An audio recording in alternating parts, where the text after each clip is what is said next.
धर्म उस तलवार की तरह से है कि उस पर जरा सा भी यदि आप जरा सा मिस्टेक हो गया, गलती हो गई, जैसे म्यान से निकालते समय तलवार यदि जरा सा गलती हो गई तो ऊपर भी धार है नीचे भी धार है, वह तुरंत काट दे। उसी प्रकार से धर्म पर जरा सा भी यदि गलती हो गया तो क्या होगा, वह तुरंत ही नुकसान के सिवा फायदा नहीं करेगा। इसलिए धर्म का रास्ता थोड़ा कठिन जरूर है, लेकिन उसका फल जो होता है धर्म का बहुत ही अच्छा होता है, बहुत ही अच्छा होता है। और अधर्म का रास्ता कुछ समय तक सुख देता है। जैसे नदियों में बाढ़ कभी भी अपने जल से नहीं आता डॉक्टर साहब, नदियों में बाढ़ कभी भी अपने जल से नहीं आता है। जितने मटमैले गंदे पानी होते हैं जब नदियों में आकर मिल जाते हैं तब नदियों में बाढ़ आती है। उसी प्रकार से किसी के पास अचानक धन बढ़ गया हो तो समझ जाइए कि यह 2 नंबर का धन है। इसलिए सदैव इस चीज का ध्यान रखना चाहिए कि गंदे धन से सदैव बचना चाहिए, क्योंकि वह बुद्धि विपरीत कर देते हैं। धर्म का मार्ग इतना कठिन है। हरिश्चंद्र जी का आप सभी लोगों ने नाम सुना होगा। हरिश्चंद्र जी महाराज, हरिश्चंद्र की पत्नी का नाम तारा देवी, तारा मैया इतनी धर्मवती हैं, जब पत्नी या माताएं बहनें सहयोग करती हैं अपने पतियों का, तब वह पुरुष आगे बढ़ता है, चाहे वह मां के रूप में, चाहे वह पत्नी के रूप में, चाहे बहन के रूप में, चाहे बुआ के रूप में, किसी भी रूप में जब तक इन माताओं का सपोर्ट नहीं रहता है तब तक वह पुरुष आगे बढ़ नहीं सकता। और इस संसार में संत, महात्मा, इंजीनियर, डॉक्टर, वैज्ञानिक, नेता, सब कुछ देने वाली एक मां है। इसलिए मां का कोई मोल नहीं है, मां तो अनमोल है। हमारे पूर्वी में एक कहावत है, और कहावत का बहुत सुंदर भजन है। एक लाइन की है, हमारी माताएं बहनें गाया करती हैं, नजर गुजर लागी जाई दुनिया से बचाई के, खुनवा पिया में आपन दूधवा बनाई के, खुनवा पिया में आपन दूधवा बनाई के। सभी लोग यह जान लीजिए विज्ञान इतना आगे है, लोग कहते हैं विज्ञान आगे है, लेकिन पाउडर का दूध बन जाएगा, शैम्पू का दूध बन जाएगा, सुलेशन का दूध बन जाएगा, लेकिन खून का दूध नहीं बन पाएगा। यदि परमात्मा ने शक्ति दिया, सामर्थ्य दिया खून को दूध बनाने का, तो अब माता के स्तनों में दिया, अतः और कहीं भी कोई खून को दूध नहीं बना सकता है। इसलिए इन माताओं की महिमा बहुत ही गाई गई है। तारा मैया ऐसी हैं, अपने पति के साथ वह संतुष्ट रहती हैं। हरिश्चंद्र जी ने स्वप्न देखा कि हमने स्वप्न में अपना सब कुछ दान कर दिया। प्रातःकालीन विश्वामित्र जी आते हैं और विश्वामित्र जी कहते हैं, तूने जो स्वप्न में मुझे दान दिया, हे महाराज हरिश्चंद्र, आप वह दान अपना सत्य करें। हरिश्चंद्र जी यह भी कह सकते थे कि मैंने स्वप्न नहीं देखा, लेकिन स्वप्न का दिया हुआ दान वास्तविक रूप में उन्होंने दान कर दिया। जिस समय दान कर रहे हैं सब कुछ उन्होंने दान कर दिया, और दान करने के बाद अपने आप को एक डोम के हाथ अपने आप को उन्होंने बेच दिया, और तारा मैया को एक ब्राह्मण अपने वहां दास दासी के रूप में कार्य करने के लिए ले गए। जो रोहित हैं, रोहित छोटे से 5 साल के बालक, रोहित को कोई खरीदने वाला नहीं, कोई उनका मोल नहीं। रोहित हाथ जोड़ करके दोनों तरफ देख रहे हैं, एक तरफ पिता खड़े हैं, एक तरफ मां खड़ी है, कि मां के साथ जाऊं कि पिता के साथ जाऊं, मुझे कौन ले जाएगा? मां ले जाएगी, पिता ले जाएंगे। बीच में खड़ा होकर के हाथ जोड़े बेचारे रोहित देख रहे हैं। लेकिन जब हरिश्चंद्र जी ने उस डोम से कहा कि महाराज आप ही आज से आप हमारे मालिक हैं, लेकिन आप इस बालक को खरीद लीजिए, वह कहता हमारे पास मोहरे नहीं हैं, हमारे पास अब पैसे नहीं हैं, मैं नहीं खरीद पाऊंगा। उन्होंने कहा कोई बात नहीं। उस ब्राह्मण से कहा जा रहा, वह भी कह रहा मेरे पास पैसे नहीं, मैं नहीं खरीद पाऊंगा, मुझे इसकी कोई जरूरत ही नहीं है, इस बालक को मैं ले जाकर क्या करूंगा। बहुत प्रार्थना के बाद उसने 50 मोहरें, 50 सोने के सिक्के देकर के रोहित को उसने खरीदा। मां के साथ रोहित गए। जाते जाते हरिश्चंद्र जी ने तारा से कहा, तारा अपने साथ साथ रोहित का भी ख्याल रखना, रोहित का भी ख्याल रखना, क्योंकि हमारा तो सब कुछ सत्य के कारण चला गया, लेकिन कम से कम हमारे धन तुम हो, हमारा बालक है, कम से कम यदि कभी मिलेंगे, तुम लोगों को देखेंगे तो समझेंगे कि सब कुछ हमारे पास है। 2 मित्र थे, एक मित्र के वहां आग लग गई और उसकी पूरी झोपड़ी, पूरा सामान जल गया। वह मित्र गया उसके वहां, जब देखा कि पूरा इसका घर जल गया, मित्र रो रहा था। दूसरा मित्र ने कहा कि मित्र तुम हो तो पूरा संसार हमारे लिए है, और सामान ही रहकर क्या करता जब आज हमारा मित्र ही नहीं रहता। अर्थात यदि आप हैं तो आप सभी लोगों से सब कुछ है। तारा मैया से उन्होंने कहा, तारा तुम अपना भी ध्यान रखना और रोहित का भी ध्यान रखना। तारा मैया रोती हुई रोहित को लेकर के चल दी। धर्म का मार्ग माताओं बहनों इतना कठिन होता है ना, कि धर्म के मार्ग पर चलना बहुत ही कठिन है, लेकिन धर्म का मार्ग जिसने अपना लिया उसका इतिहास में नाम अमर हो गया। धर्म का मार्ग कठिन तो जरूर होता है, लेकिन नाम उसका अमर हो जाता है। रोहित जी महाराज, एक दिन की बात, रोहित खेल रहे थे। जिस समय रोहित खेल रहे हैं, ब्राह्मण की पत्नी वह कहती है, ऐ बालक,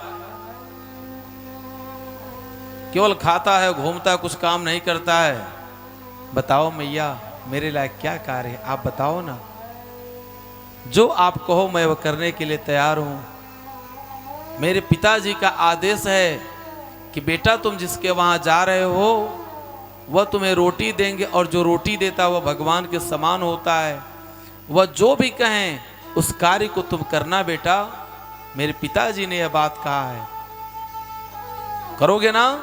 हाँ मैया बिल्कुल करूंगा।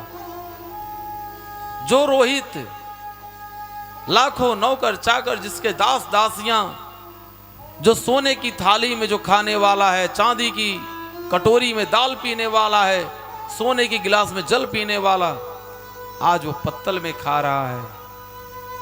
ब्राह्मणी ने कहा, जाओ फूल लेकर के आओ बाग से।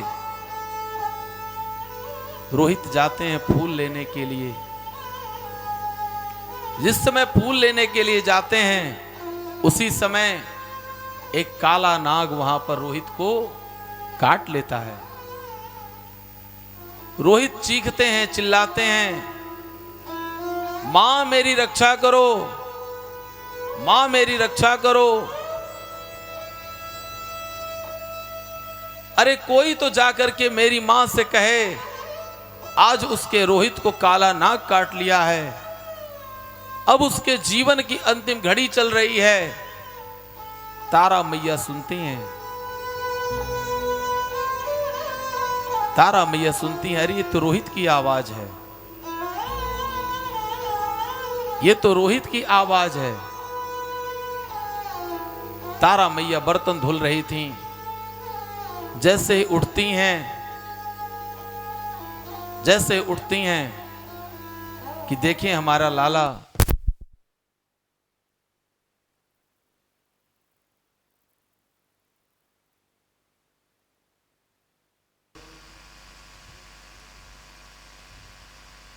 तारा मैया जैसे सुनते हैं,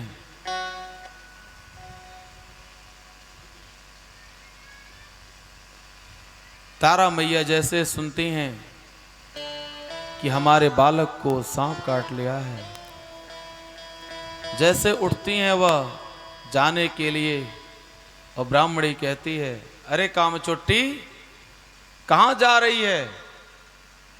कार्य को अधूरे में छोड़कर कहां जा रही है? कार्य नहीं करना चाहती? मैया, हमारे लाला की आवाज सुनाई दे रही है, चल बैठ कार्य कर, काम नहीं करना चाहती। तारा मैया रोती हुई बैठ करके बर्तन को धुल रही हैं, पोछा लगा रही हैं, चौका लगा रही हैं, जल्दी जल्दी कार्य को कर रहे हैं। और इधर नेत्रों से जो है आंसू टपक रहे हैं, इधर बाग में तड़प तड़प करके रोहित, अरे कोई तो जाओ मेरी मां से कहो, एक बार कोई मेरी मां से कह दो कि आज उसके रोहित को सांप काट लिया है। जब मेरे पिताजी पूछेंगे कि तारा तुम्हारे साथ रोहित गया था, रोहित कहां है, मेरी मां क्या कहेगी? कोई तो जाओ बता दो। रोहित तड़प तड़प करके उसके प्राण निकल जाते हैं। तारा मैया आती हैं और देखती हैं, देख करके तारा मैया की स्थिति वैसी हो गई है जैसे पहले तो पति धर्म की रक्षा करने के लिए छोड़कर चले गए, एक पुत्र सहारा था, आज वह भी इस संसार से चला गया। तारा मैया रोती हुई, अब मैं क्या मुंह दिखाऊंगी, क्या मैं कहूंगी? तारा मैया का आज कोई सहायता करने वाला नहीं है। तारा मैया अपने बालक की लाश लेकर के, उसके शव को लेकर के अपने ही आज काशी के उस स्थान पर जाती हैं, रोती बिलखती हुई। रात्रि का समय है, रो रही हैं, कोई तो मेरी मदद करो, कोई तो मेरी मदद करो। इस अभागिन की इतनी बड़ी दुर्भाग्य कि आज इसी के सामने इसका पुत्र मर गया। हरिश्चंद्र जी सुन रहे हैं। जब महाराज पूछेंगे कि तारा रोहित कहां है, तो मैं क्या जवाब दूंगी? इतना सुनते ही हरिश्चंद्र को समझते देरी नहीं लगी, यह कोई और नहीं, यह तारा ही है। हरिश्चंद्र जी महाराज आते हैं। तारा, जैसे उन्होंने तारा कहा, तारा मैया की वह दशा, तारा मैया फूट फूट करके उनके चरणों में लेट करके रोने लगी। श्री हरिश्चंद्र जी महाराज रोहित को अपने गले से लगा करके रोते हैं, तारा को गले से लगा करके रोते हैं। रोते रोते आधी रात बीत जाती है। हरिश्चंद्र जी कहते हैं, हे तारा, अब तो जो होना था वह तो हो गया, जो प्रकृति के हाथ में जो है वह तो हो गया, इसका संस्कार कर दिया जाए, अंतिम संस्कार तो कर दिया जाए। तारा मैया कहती हैं ठीक है। हरिश्चंद्र जी ने कहा, तारा, यहां कर लगता है, वर्तमान समय जिसे टैक्स कहा जाता है, और कर तुम दे दो। तारा को जैसे लगा कि उसकी, तारा मैया की उनकी जमीन उनकी खसक गई, उनके ऊपर आज जो है ऐसा वज्रपात, ऐसा कुठाराघात हुआ, पूरी जो है पृथ्वी आज जो है कंपायमान हो गई। वहां कोई नहीं था। हरिश्चंद्र जी चाहते तो अपना बालक जान करके उसको भी जला देते, लेकिन नहीं, जहां कोई नहीं रहता वहां भगवान रहते हैं। हरिश्चंद्र जी ने कहा, तारा, बिना कर लिए हम जलाने नहीं देंगे, क्योंकि इस समय न हम किसी के पिता हैं, न हम किसी के पति हैं, न हम किसी राज्य के राजा हैं। हम जो है उस मालिक के केवल हम सेवक हैं, इसलिए बिना कर लिए हम जलाने नहीं देंगे। तारा मैया ने अपने आंचल को, तारा मैया फाड़ने जा रही थी कि अपने साड़ी के आंचल को फाड़ करके हम कर दे दें। जैसे ही वह आंचल को फाड़ने जा रही हैं, विश्वामित्र जी, तीनों देवता, सभी लोग, भगवान वहां पर आ गए हैं। क्यों सभी देवता आ गए? क्योंकि यदि आज तारा मैया अपने आंचल को फाड़ देती ना, वह कोई साधारण आंचल नहीं है, वह ममता का आंचल है। और जब तारा मैया उस आंचल को फाड़ देती तो फिर ममता, प्रेम, मोह सब समाप्त हो जाता और भगवान की भक्ति, भगवान का सत्ता उसी दिन समाप्त हो जाता। कोई मां किसी भगवान पर विश्वास नहीं करती। भगवान आए, भगवान ने कहा, रे तारा, हे तारा, तुम महान हो। हरिश्चंद्र जी की गुणवत्ता का बखान किया गया। जब आप उस परमपिता परमेश्वर के श्री चरणों में उनका ध्यान करके जब आप अपने कार्यों को करते जाएंगे ना, सत्य का मार्ग, धर्म का मार्ग इतना कठिन होता है, लेकिन जब वह मार्ग प्रशस्त हो जाता है, पुष्ट हो जाता है, तो आपकी कीर्ति, आपका नाम अमर हो जाता है। हम सभी लोग इस संसार में आए हुए हैं। हरिश्चंद्र जी के समय में ऐसा नहीं कि पृथ्वी के अकेले वही एक राजा रहे होंगे, अनेकों राजा रहे होंगे, लेकिन उन्होंने धर्म का पालन, धर्म धारण किया। धर्म धारण करने से धारयति इति धर्म, जो धर्म को धारण करता है, इसलिए उनका नाम युगों युगों तक गाया जाएगा। यह त्रेता की बात है, लेकिन द्वापर, कलयुग, आज दिन भी उनके गुणगान को गाया जा रहा है। अर्थात आपके अच्छे गुण ही इस संसार में गाए जाते हैं। संसार में बहुत सारे लोग आते हैं, जाते हैं, कोई मतलब नहीं, लेकिन जो कुछ अच्छा कर्म कर जाते हैं उनकी यादगार सदैव बनी रहती है। प्रेम से बोले वृंदावन बिहारी लाल की जय हो। नाथांग शेख अवध में होना था, अब शेख अवध में बन को गए रघुवीर विधाता। अजब लिखी तकदीर विधाता, अजब लिखी तकदीर, अजब लिखी तकदीर विधाता।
लिखी तकदीर विधाता अजब लिखी तकदीर होना था अब से अवध में होना था अब से अवध में बन तो गए रघुवीर विधाता